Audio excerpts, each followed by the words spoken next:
क्या आप वेरिकोसील के साथ एट्रोफी से घबरा रहे हैं क्या, या फिर आपको ये लग रहा है कि मैं इनफर्टाइल बनता जा रहा हूं? अगर आपके अंदर ऐसे डाउट्स चल रहे हैं तो आज ये वीडियो आपके लिए ही बना रहा हूं। इसमें सिर्फ और सिर्फ ये बताने की कोशिश कर रहा हूं कि आप इससे कैसे बच सकते हैं और कैसे आप इसको कंट्रोल कर सकते हैं बिना किसी मेडिकेशन के, बिना किसी अलग से कुछ सेटअप करके। देखो, सिंपल सी बात समझना, वेरिकोसील बेसिकली कर क्या रही है, क्योंकि मैं अपने हर टाइम यही बताता हूं आपको कि वेरिकोसील किस किस जगह पे आपको अटैक कर सकती है।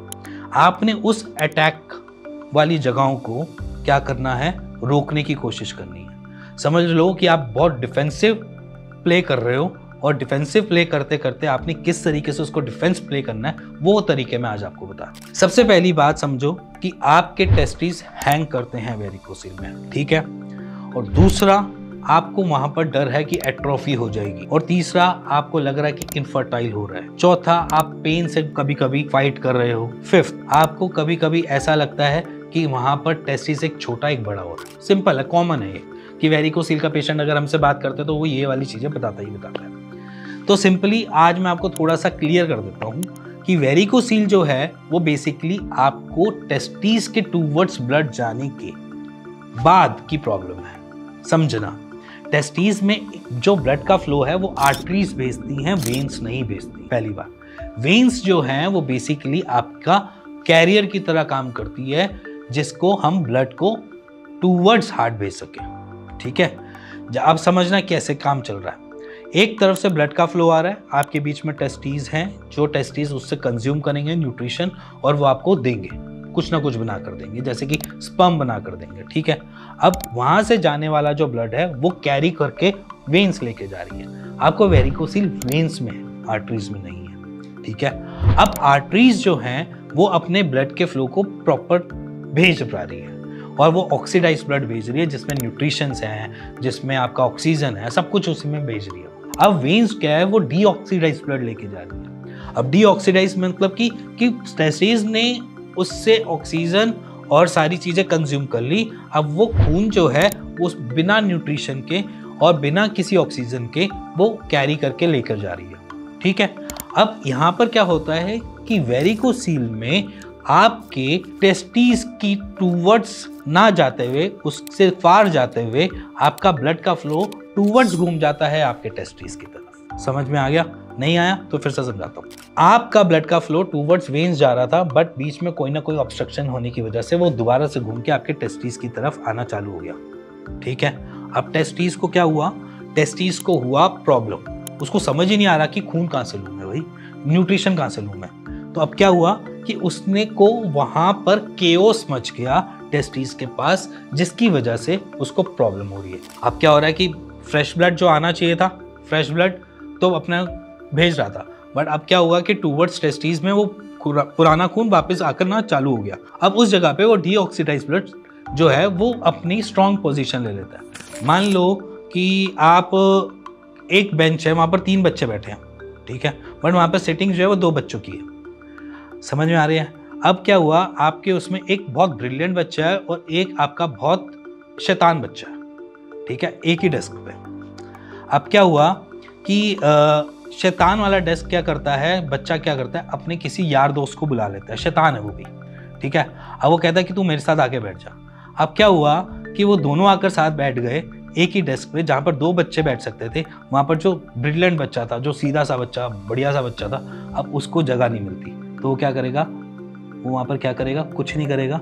क्या पता अपने स्पेस को थोड़ा सा कम कर दे, या फिर वो वहाँ से निकल जाए, या वहाँ से वो गिर जाए। यही होगा ना।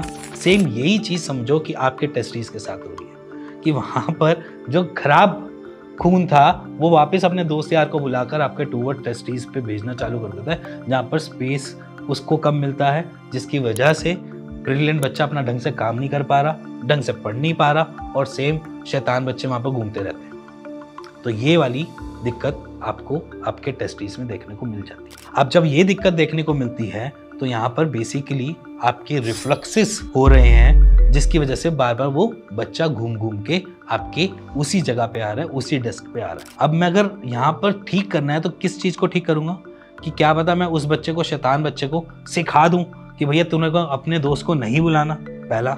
या दूसरा कि अगर तू यहाँ पर ज़्यादा शैतानी करेगा तो मैं तेरे को क्या करूँगा, पनिश करूँगा, ठीक है। या फिर मैं सिर्फ और सिर्फ उस क्लास में सिर्फ उन 2 बच्चों को ही बिठाऊं और बाकी सबको निकाल दूं, ठीक है। अब हम वही स्ट्रैटेजी करते हैं जहां पर हम कोशिश करते हैं कि हम उस फ्लो को मेंटेन रखें, उस डेस्क पे और बच्चों को आने से रोक सके।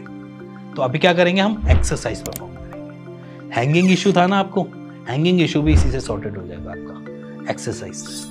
हम क्या करेंगे, अच्छे खून की संख्या को ज़्यादा बढ़ा देंगे, या समझ लो कि अच्छे बच्चों की संख्या उस क्लास में ज़्यादा बढ़ा देंगे, जिसकी वजह से शैतान बच्चा जो है वो न्यूट्रलाइज हो जाए।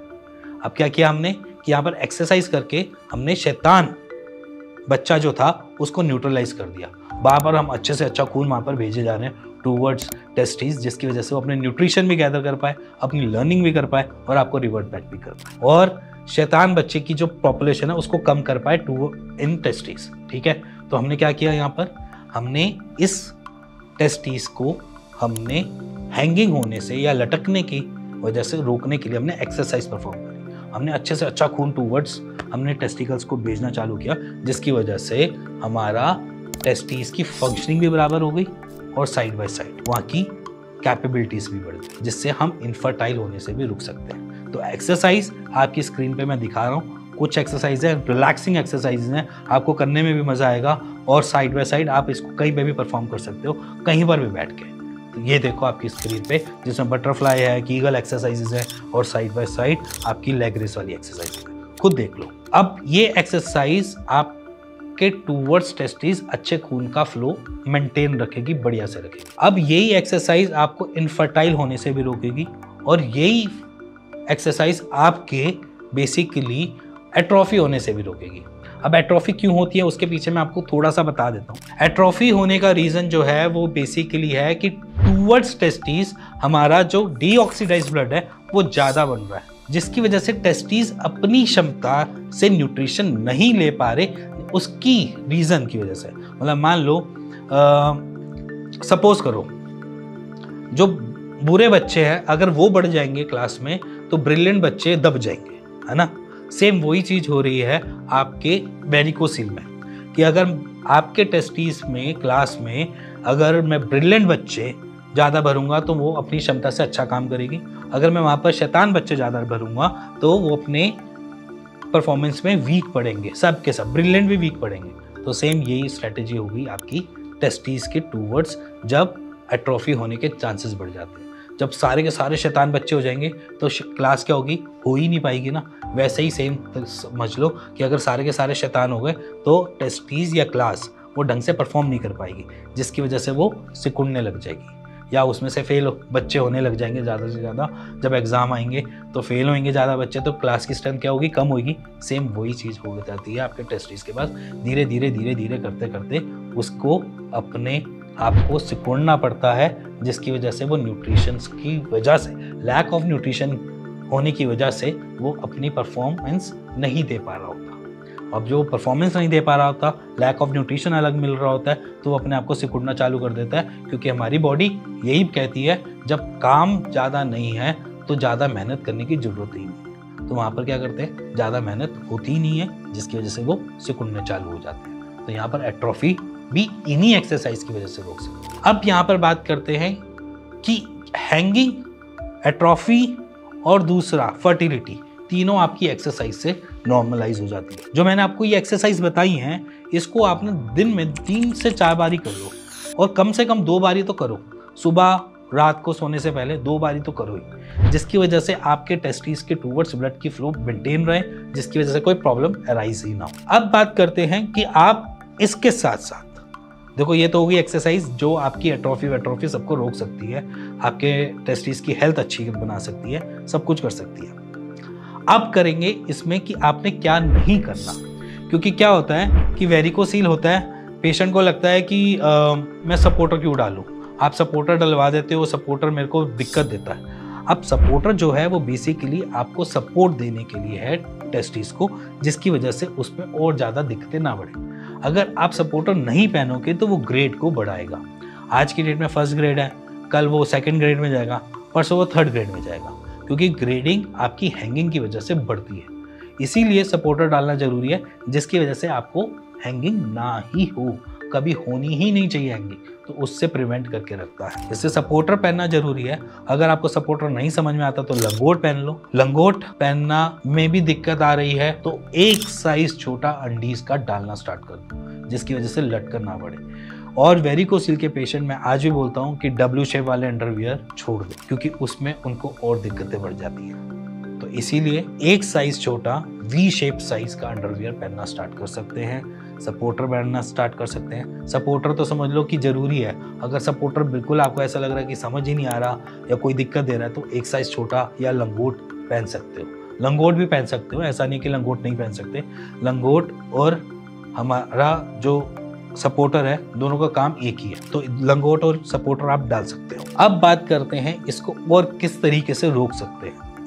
अब समझना कि हमें फर्टिलिटी इशू तो है, ठीक है, और हमें वेरिकोसिल भी है। तो फर्टिलिटी इशू को सॉर्टेड करने के लिए हम जो इनटेक करेंगे एज इन फूड में, वो बहुत अच्छी चीज़ें करेंगे। जैसे कि आपका हो गया प्रोटीन, जिंक, सेलेनियम, ये 3 चीज़ें मैंडेटरी है हमारे स्पर्म प्रोडक्शन के लिए, ठीक है, हमारे एब्जॉर्प्शन के लिए। जैसे जिंक हमारी बॉडी में एब्जॉर्प्शन बहुत अच्छी से परफॉर्म करवा पाता है, मतलब आप कुछ भी खा रहे हो तो उसकी एब्जॉर्प्शन अच्छे से दे पाता है, तो इसलिए जिंक यहाँ पर मैंडेटरी हो जाता है। क्योंकि लोग कहते हैं मैं तो प्रोटीन भी खा रहा हूँ, मैं तो बहुत सारी अच्छी अच्छी चीज़ें खा रहा हूँ, बट फिर मेरे को फर्टिलिटी इशू क्यों हो रहा है। तो मैं वहाँ पर ये बोलता हूँ कि जिंक लैक होने की वजह से भी आपको ये फर्टिलिटी इश्यूज आ जाते हैं। अगर आपकी बॉडी की एब्जॉर्प्शन कम है तो आपको फर्टिलिटी इश्यूज आ जाते हैं। तो हमने यहाँ पर क्या किया, हमने जिंक सप्लीमेंट की हेल्प ली, अपनी बॉडी में इंटेक किया, जिससे जो भी हम इंटेक कर रहे हैं उसकी एब्जॉर्प्शन अच्छे से हो जाए, और एब्जॉर्प्शन होने के बाद वो न्यूट्रिशन हमारी बॉडी पे प्रॉपर तरीके से लग जाए, जिससे हमें फर्टिलिटी इश्यूज भी ना ही हो। मेरे ख्याल से ये सारी वीडियो आपको समझ भी आ गई होगी, क्लियर भी हो गई होगी कि किस तरीके से हमने अपने आप को सही तरीके से वेरिकोसिल में मेंटेन रखना है और जो हमारे को हेल्प करे। इसी के साथ अगर आपको ये वीडियो अच्छी लगी हो, तो पसंद आई हो, तो please like share bell icon दबा दीजिएगा। इसी के साथ मिलेंगे नेक्स्ट वीडियो के लिए। तब तक के लिए आप कुछ रिपोर्ट्स देखिए बिफोर आफ्टर जो वेरिकोसिल की ठीक हुई।